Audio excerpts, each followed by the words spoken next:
बात चल रही थी स्ट्रेस की।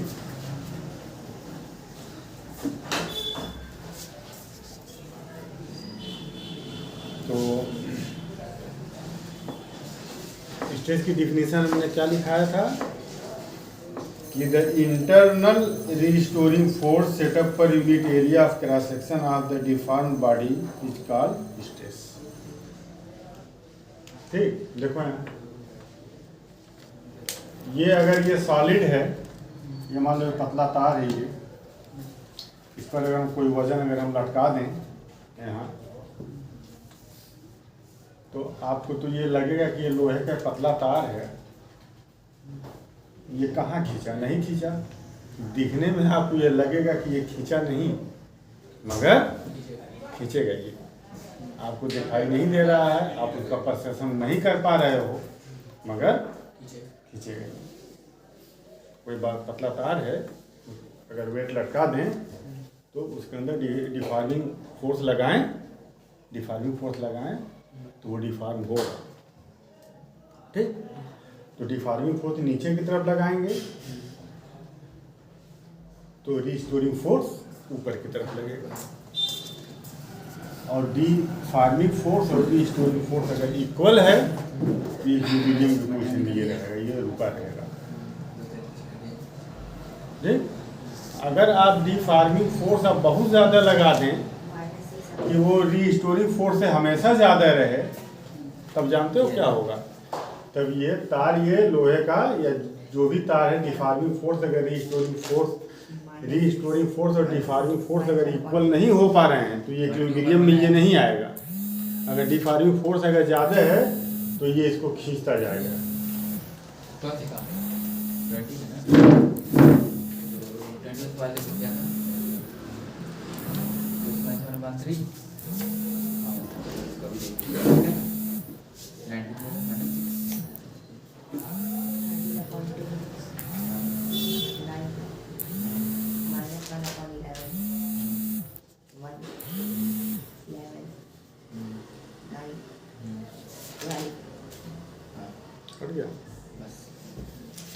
क्या गलती हुई है? अगर डिफॉर्मिंग फोर्स अगर काफ़ी ज़्यादा है, बहुत ज़्यादा है, और रिस्टोरिंग फोर्स उसको एडजस्ट अगर नहीं कर पा रहा है, ठीक, तो ये क्या होगा? ये तार को पूरा खींचता जाएगा। खींचते खींचते क्या होगा? टूट करके निकल जाएगा। अगर तुम एक पतले तार पर 10 कुंटल का बोझ लटका दो तो रुकेगा? एक पतले तार पर एक ट्रक लटका दो तो रुकेगा? वो डिफॉर्मिंग फोर्स ज़्यादा होगा ना, रिस्टोरिंग फोर्स उसका एडजस्ट कर पाएगा? नहीं कर पाएगा, तो क्या हो जाएगा? फ्रैक्चर हो जाएगा, टूट जाएगा वो।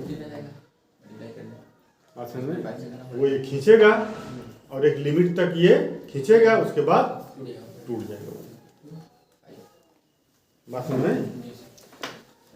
तो जब हम इस पर डिफॉर्मिंग फोर्स लगाते हैं तो इसके अगेंस्ट एक रिस्टोरिंग फोर्स सेटअप हो जाता है। ये नीचे आने लगेगा, थोड़ा सा ये नीचे आएगा। जब ये नीचे आएगा तो डिफॉर्मिंग तो रिस्टोरिंग फोर्स बढ़ेगा।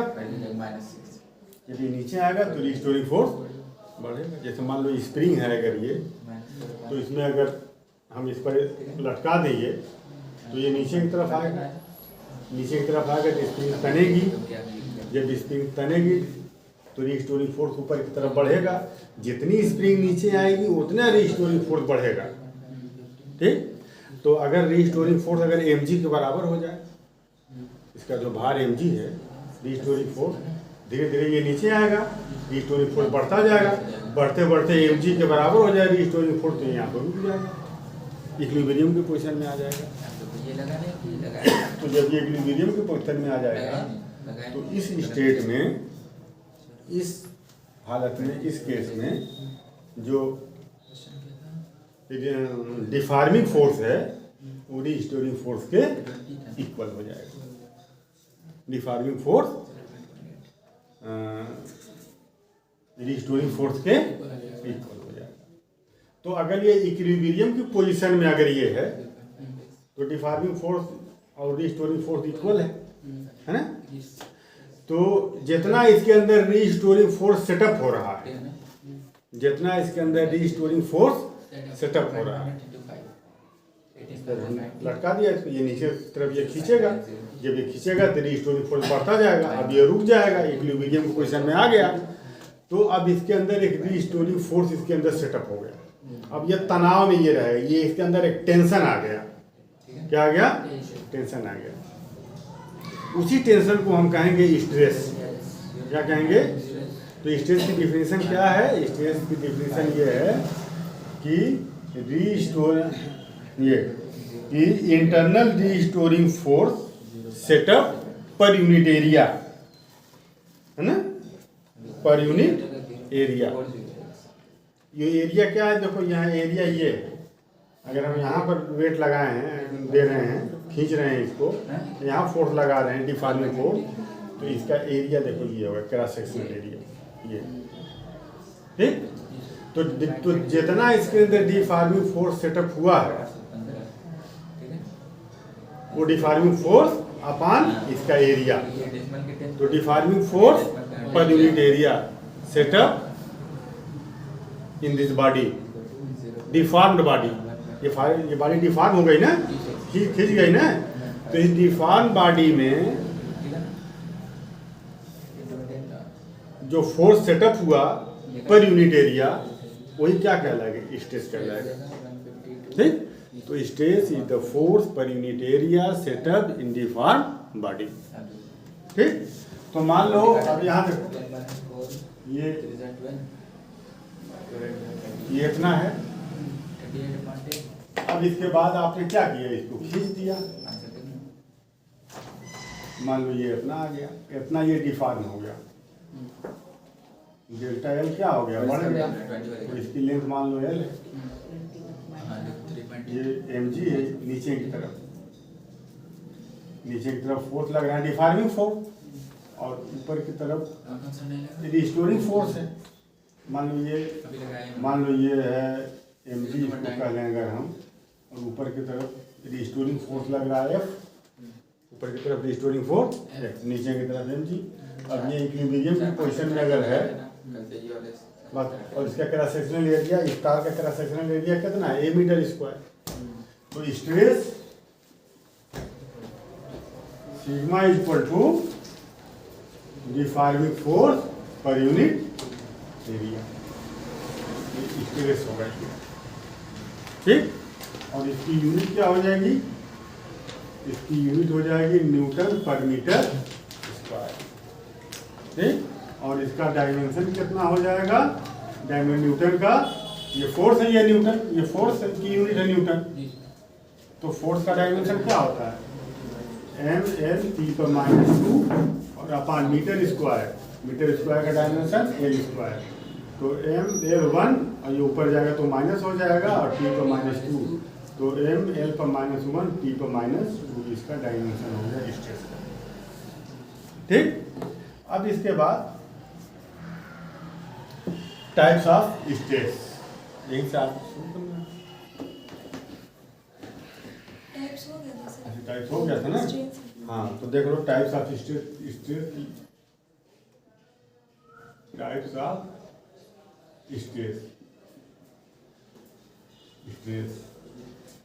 स्ट्रेस के जो टाइप्स होते हैं, ये पहला देखो लॉन्गिट्यूडिनल, और इसको बना लो तुम लोग, लॉन्गिट्यूडिनल स्ट्रेस।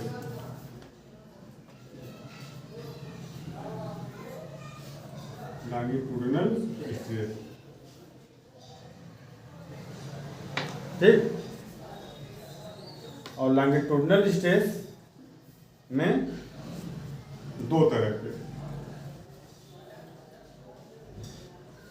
पहला टेंसाइल स्ट्रेस,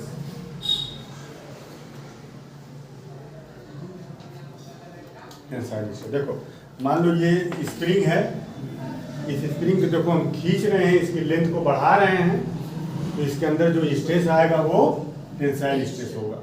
और इसको कंप्रेस करेंगे अगर, तो भी इसके अंदर स्ट्रेस आएगा ना, तो कंप्रेस करेंगे और स्ट्रेस आएगा तो कंप्रेशनल स्ट्रेस होगा। ये क्या होगा? कंप्रेशनल।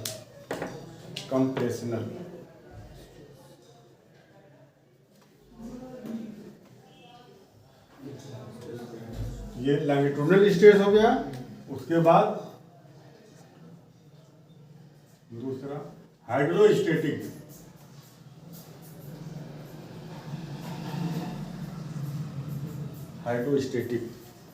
और तीसरा टेंजेंशियल।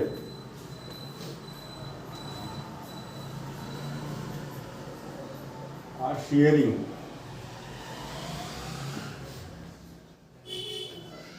स्ट्रेस।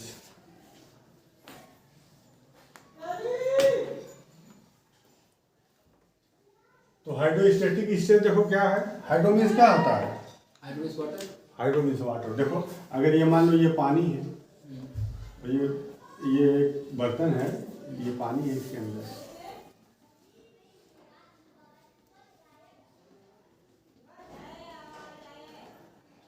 अब इसको मान लो कोई चीज अगर हम इसमें रख दें,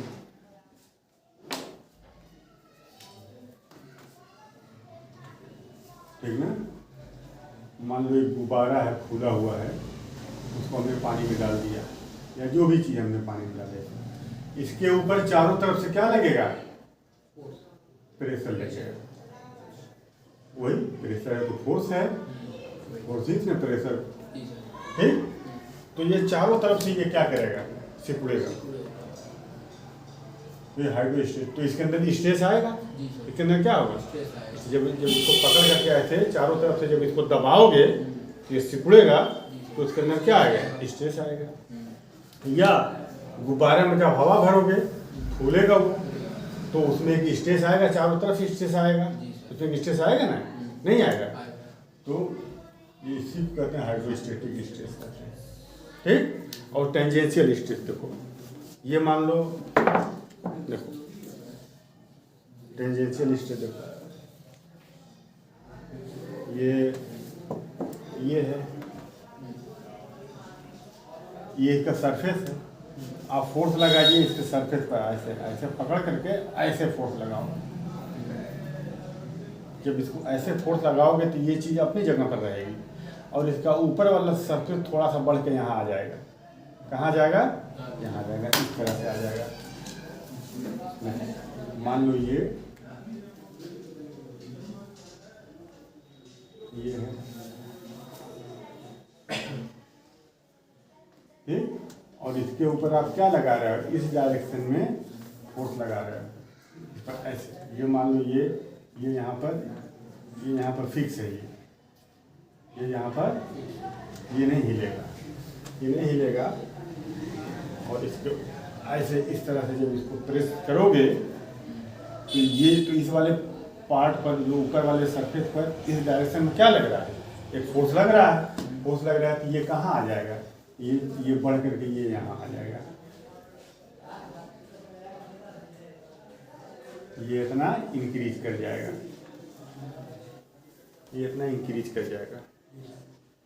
बात समझ में? ये इतना इंक्रीज कर जाएगा। जैसे ये मान लो ये कॉपी है, ये देखो ये कॉपी है। अब यहाँ अगर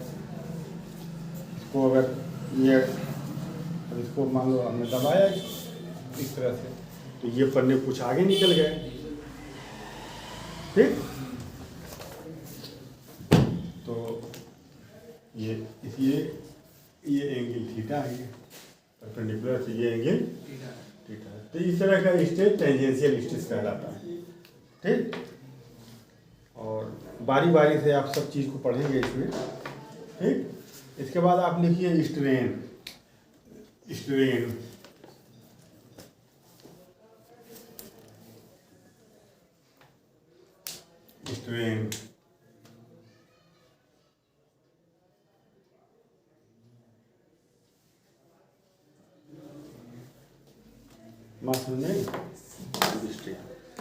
अब स्ट्रेन क्या होता है लिखो। When deforming force act on a body, when a deforming force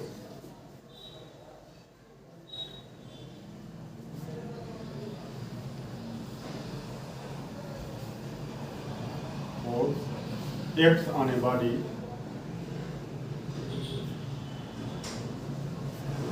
when a deforming force acts on a body, the body undergoes a change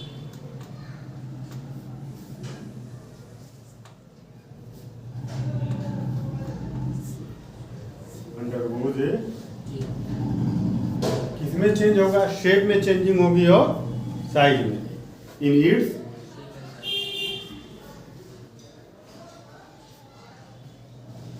shape and size, in its shape and size, ठीक, changing होगी इसमें, ठीक।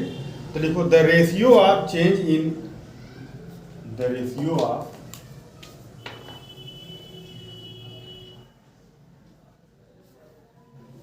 the ratio of change in, the ratio of, लिखो the ratio of change in any dimension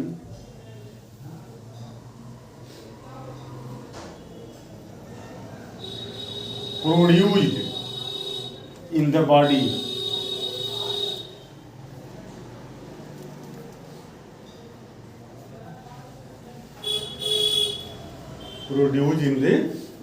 body, ठीक ना। अब किससे relation, change in dimension produce in body to, किससे, टू, ठीक ना, original dimension, original dimension,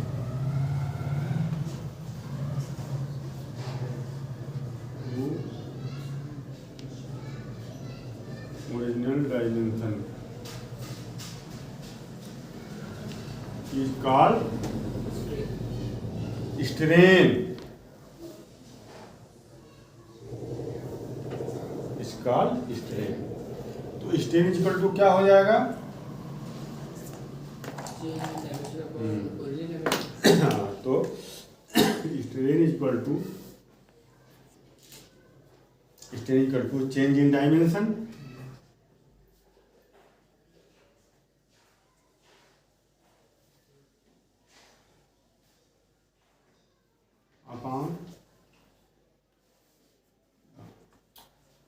change in dimension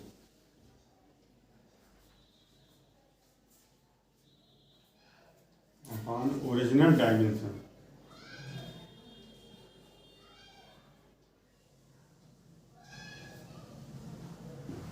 upon original, ठीक।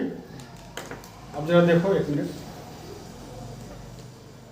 अब देखिए ये डायमेंशन, दोनों डायमेंशन, अगर इसकी लंबाई पर देखो, इसकी लंबाई मान लो 2 से 2 mm बढ़ गई, 2 mm को बदल लेंगे आप मीटर में, बदल लेंगे, और इसकी लंबाई मान लो है 5 मीटर, इसकी लंबाई 5 मीटर है, तो 0.00 मीटर मान लो, 0.000 मीटर,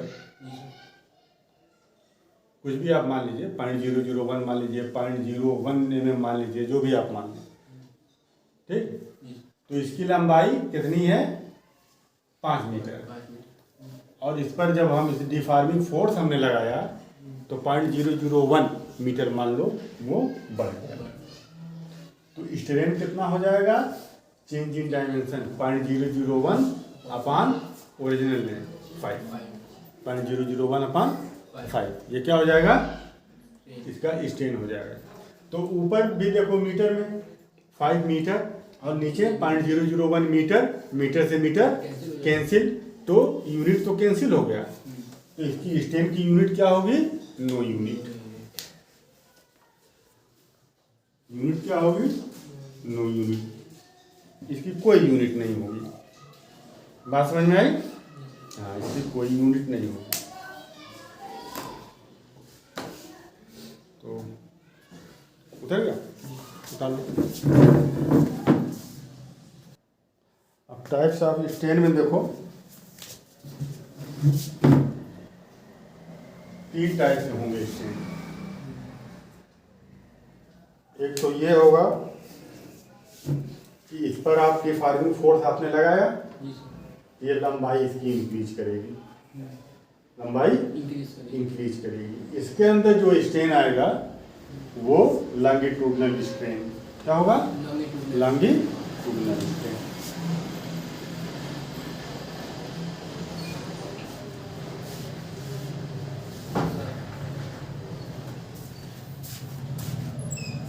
लॉन्गिट्यूडिनल स्ट्रेन, ठीक। दूसरा क्या होगा, दूसरा ये होगा, देखो मान लो एक गुब्बारा है, उसको हम छोटा है, थोड़ा सा उसमें हमने एयर भरा, इतना बड़ा हो गया, ठीक, इतना बड़ा हुआ, और उसमें हमने एयर भर दिया और बड़ा हो गया, ठीक ना। तो इसके अंदर एक टेंशन आ रहा है, नहीं आ रहा, स्ट्रेस आ रहा है, तनाव आ रहा है, तो इसके अंदर क्या होगा, स्ट्रेन भी आएगा, इसका वॉल्यूम बढ़ रहा है, या मान लीजिए ये, ठीक, अगर इसका वॉल्यूम इंक्रीज कर रहा है या डिक्रीज कर रहा है, इसका वॉल्यूम, तो जो इसके अंदर स्ट्रेन होगा वो वॉल्यूमेट्रिक स्ट्रेन, और अगर इसका एरिया, अच्छा ये वॉल्यूम की बात कर रहे हैं अभी, वॉल्यूम, अगर इसका वॉल्यूम इंक्रीज हो रहा है या डिक्रीज हो रहा है, तो उससे जो उसके अंदर स्ट्रेन आएगा वो वॉल्यूमेट्रिक, क्या होगा, वो volumetric strain, volumetric strain, volumetric strain, ठीक। और तीसरा क्या है, वही शियर स्ट्रेन या टेंजेंशियल स्ट्रेन, ठीक, शियर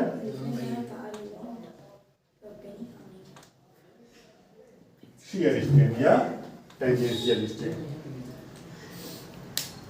ये तीन टाइप के ये स्ट्रेन हैं, आपको इनके बारे में पढ़ना है, ठीक। तो सबसे पहले आप लिखिए लॉन्गिट्यूडनल स्ट्रेन,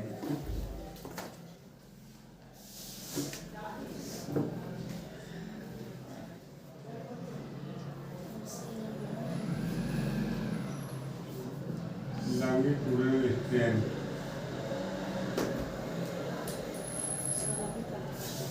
तब लॉन्गिट्यूडनल स्ट्रेन क्या है, increase in length per unit original length, increase in length, ऊपर क्या लिखते हैं, इंक्रीज इन लेंथ, और नीचे ओरिजिनल, बोलो increase in dimension upon original dimension, तो लॉन्गिट्यूडनल में लेंथ की बात होगी, इंक्रीज इन लेंथ अपॉन, तो increase in longitudinal strain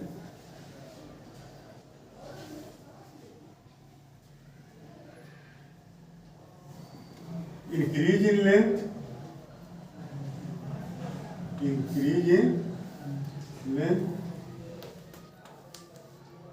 upon original length,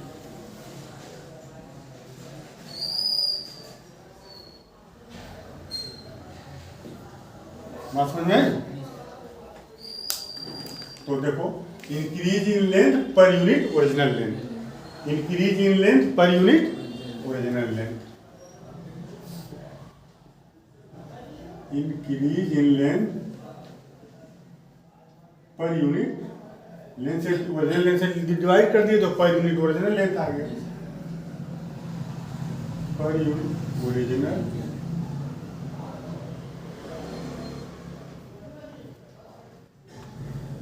per unit original length is called, कब, when deforming force is applied, है ना, increase in length per unit original length when deforming force is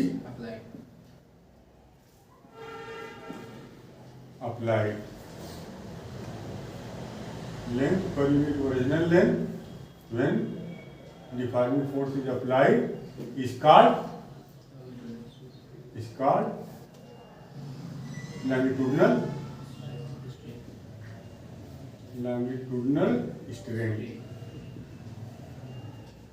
ये longitudinal strain का है, ठीक। तो अब यहाँ देखो, मान लो ये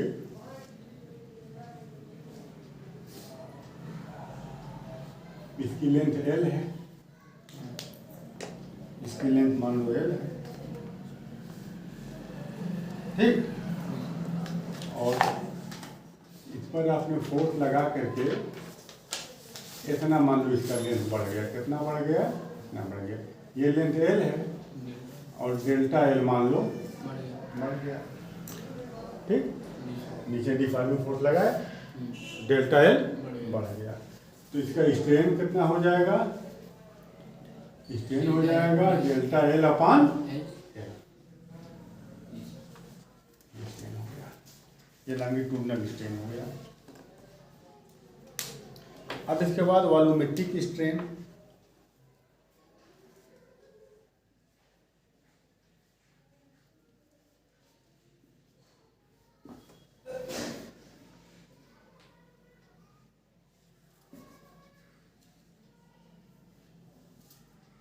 वॉल्यूमेट्रिक स्ट्रेन, ठीक। तो it is defined as the change in volume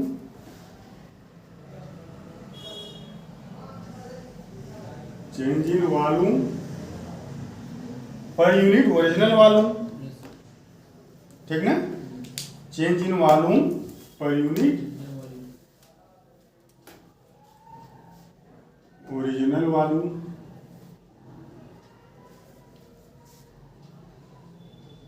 is called volumetric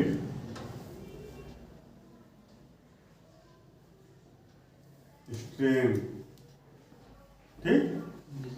late original volume BV, और जब इस पर डिफॉर्मिंग फोर्स हमने लगाया तो change in volume delta V, then volumetric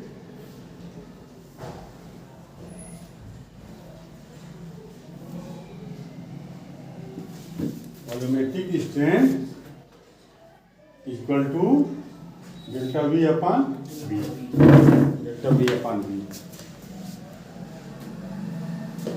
ठीक ना।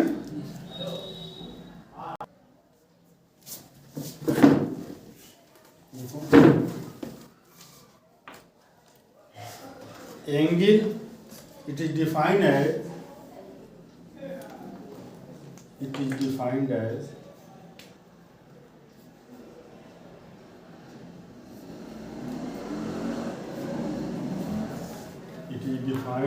the angle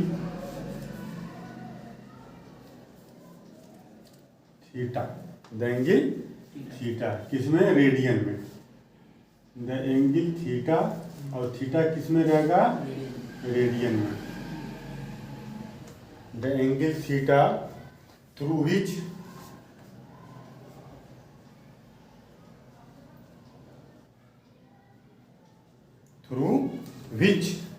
A face originally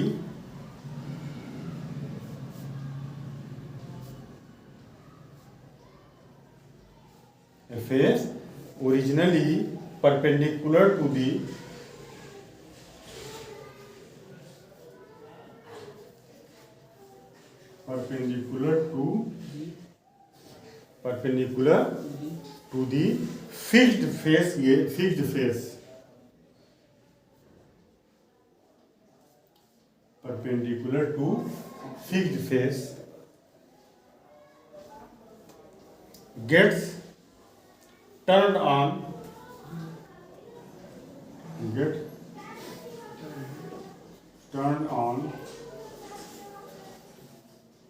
applying tangential deforming force.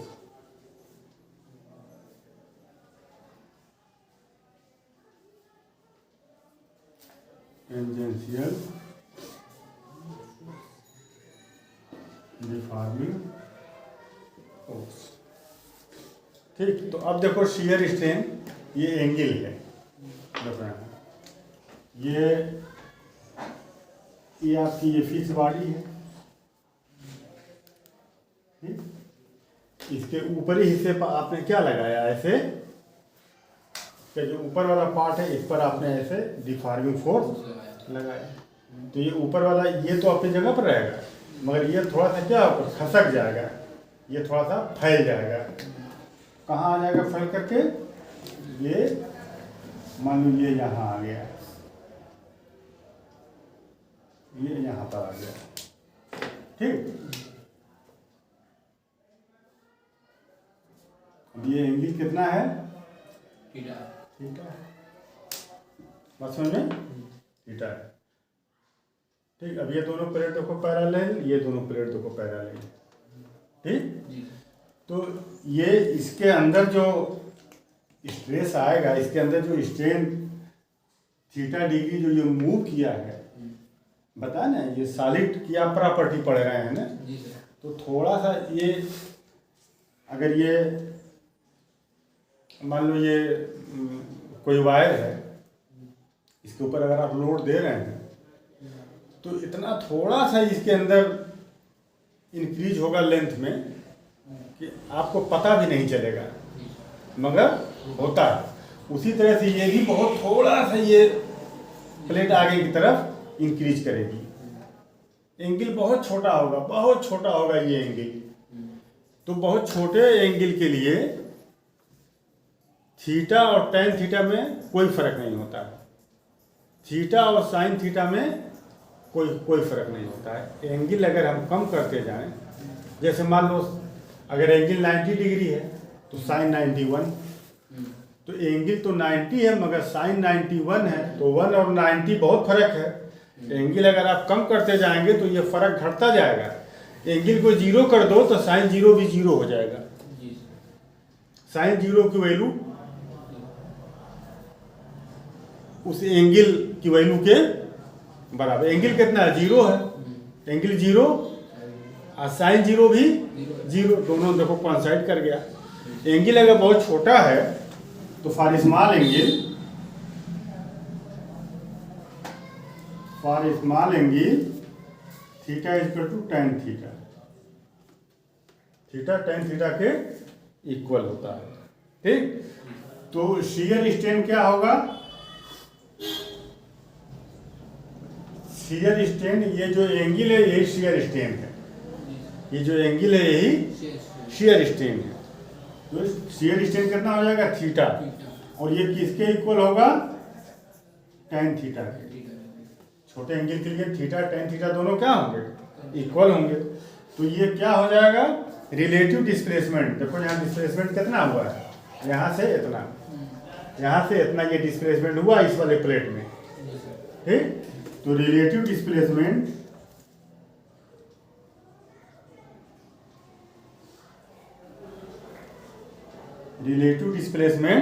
Between two parallel planes,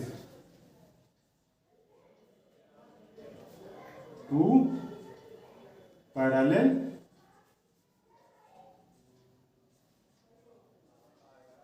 planes, relative displacement between two parallel planes. ठीक, और अपान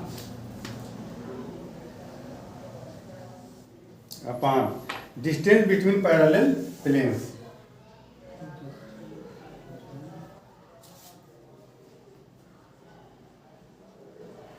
पैरेलल बिटवीन पैरेलल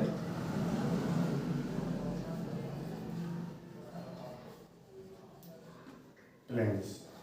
ठीक, तो देखो यहाँ ये शेयरिंग स्ट्रेन टेन थीटा के बराबर होगा, और टेन थीटा क्या होता है?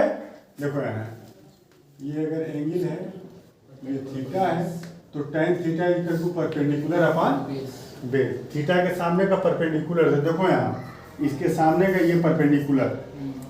ठीक, ये तो relative displacement between to plate, ये जितना डिस्प्लेस हुआ है ऊपर क्या लिखेंगे वो लिखेंगे। टेन थीटा इक्वल टू क्या होता है? Perpendicular upon base. तो देखो इस एंगल के लिए, देखो यहाँ के लिए देखो,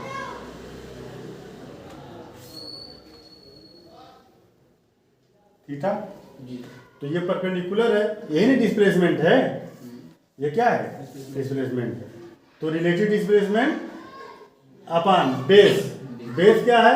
ये थीटा से लगा हुआ जो दूसरा वाला साइड है, दूसरी वाली साइड वो थीटा के सामने वाला परपेंडिकुलर, और इससे लगा हुआ जो दूसरा वाला वो बेस। अब देखो यहाँ थीटा के सामने वाला परपेंडिकुलर अपॉन ये बेस। ये परपेंडिकुलर और ये तो हाइपो हो जाएगा ना, हाइपोटेनस, तो इसका ये हाइपोटेनस हो गया, ये परपेंडिकुलर हो गया और ये बेस हो गया। तो tan theta equal to perpendicular upon base, और ये बेस क्या है, ये दो पैरेलल प्लेटों के बीच की दूरी है, ये दोनों पैरेलल प्लेट है ना, उनके बीच की ये क्या है, डिस्टेंस। तो डिस्टेंस बिटवीन पैरेलल प्लेन्स, बात समझ में। तो इसी को कहेंगे शियर स्ट्रेन, ठीक ना, बात समझ में। तो tan थीटा आप निकाल लीजिए, वही शियर स्ट्रेन हो जाएगा, ठीक। चलिए मान लो ये 4 मीटर लंबा है ना, तुमने इसको आधा मीटर खींच दिया, तो स्ट्रेस कितना हो जाएगा, स्ट्रेन आधा का मतलब 0.5/4, 0.5/4, और ओरिजिनल है 0.5 जितना आपने उसको, कि स्ट्रेन ये क्या हो गया, स्ट्रेन, तो उसके अंदर स्ट्रेस आएगा, नहीं आएगा। अब अगर 1 मीटर अगर हम उसको खींच दें तो स्ट्रेन कितना हो जाएगा, स्ट्रेन हो जाएगा 1/4, स्ट्रेन कितना हो जाएगा 1/4, स्ट्रेन बढ़ गया। तो स्ट्रेन जब बढ़ गया तो तुम ये बताओ कि आधा मीटर खींचे हो तो इसके अंदर ज़्यादा स्ट्रेस है, तनाव है, कि 1 मीटर खींचने पर ज़्यादा तनाव आ जाएगा स्प्रिंग में। जितना ज़्यादा खींचोगे उतना ज़्यादा तनाव आएगा, तो जितना ज़्यादा खींचोगे उतना ज़्यादा स्ट्रेन होगा और उतना ही ज़्यादा स्ट्रेस होगा। तो stress is directly proportional to strain, stress is directly proportional to strain. ये हुक्स ने ये ला दिया था, है ना, देखो, within elastic limit, within elastic limit, elastic limit के अंदर, इलास्टिक लिमिट के अंदर का मतलब ये है कि आप इस पर इतना ज़्यादा डिफॉर्मिंग फोर्स लगा दें, इतना ज़्यादा आप डिफॉर्मिंग फोर्स लगा दें कि डिफॉर्मिंग फोर्स हटाने के बाद अब वो अपनी जगह पर जाए ही नहीं, तो वो आपने इलास्टिक लिमिट के बाहर आपने फोर्स लगा दिया, बात समझ में। तो उसका स्ट्रेस इलास्टिक लिमिट के बाहर हो गया,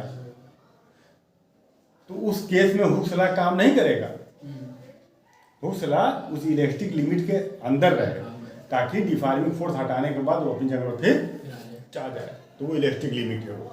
तो विथ इन इलास्टिक लिमिट, ठीक, the stress is directly proportional to strain, is directly proportional to, directly proportional to stress is directly proportional to strain. तो अब देखो, stress is proportional to strain, बात समझ में। तो अब ये कांस्टेंट आ जाएगा, अगर इसको इक्वल करेंगे, प्रोपोर्शनली कांस्टेंट रखेंगे, तो स्ट्रेस इज इक्वल टू, एक कांस्टेंट रखेंगे, यहाँ रखेंगे ना, कांस्टेंट इनटू स्ट्रेन, प्रोपोर्शनल के हटाते हैं तो प्रोपोर्शनल कांस्टेंट रखते हैं ना, तो कांस्टेंट इज इक्वल टू क्या हो जाएगा,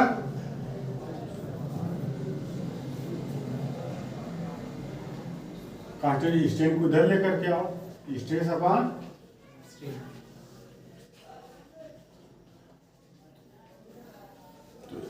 बात समझ में। तो लिखो, this constant of proportionality is called,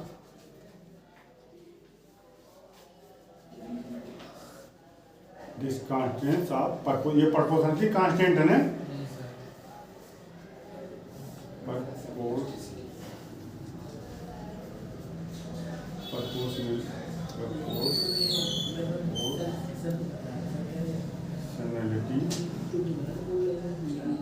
है ना, कांस्टेंट ऑफ प्रोपोर्शनलिटी, ठीक ना,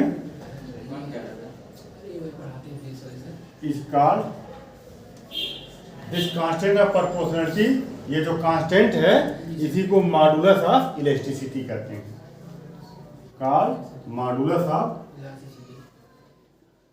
सर क्वेश्चन में आया था ये, सर ये वाला क्वेश्चन आया था अच्छा पेपर में, सर मैं पूछ रहा इसका क्या मतलब है, मतलब कि बताए वो सर। फिर कह रहे तुमको आता है, मैं कहा सर मैं इनको ये वाला क्वेश्चन था उनको बोल दिया था स्पेस अपॉन स्ट्रेन होता है। सर कह रहे गलत है।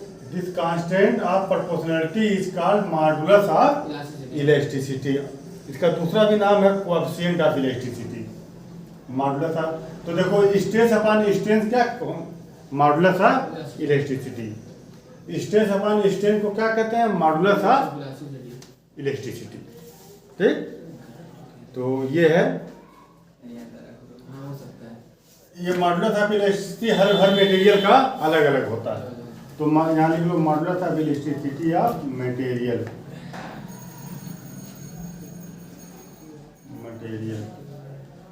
Modulus of elasticity of material. ठीक, और ये 1807 में थॉमस यंग और ये फिजिशियन थे, उनका नाम रॉबर्ट हुक था, इन्होंने ये फार्मूला दिया था। बात समझ नहीं, ये हुक्स लॉ है, ये हुक्स के नाम पर इसका लॉ है, इसका नियम नाम पड़ा है। ठीक ना, तो हुक्स ने जो ये फार्मूला दिया था वो 1679 में दिया था। हुक्स ने जो दिया था 1679 में दिया था। ठीक ना, और चलो उतार लो।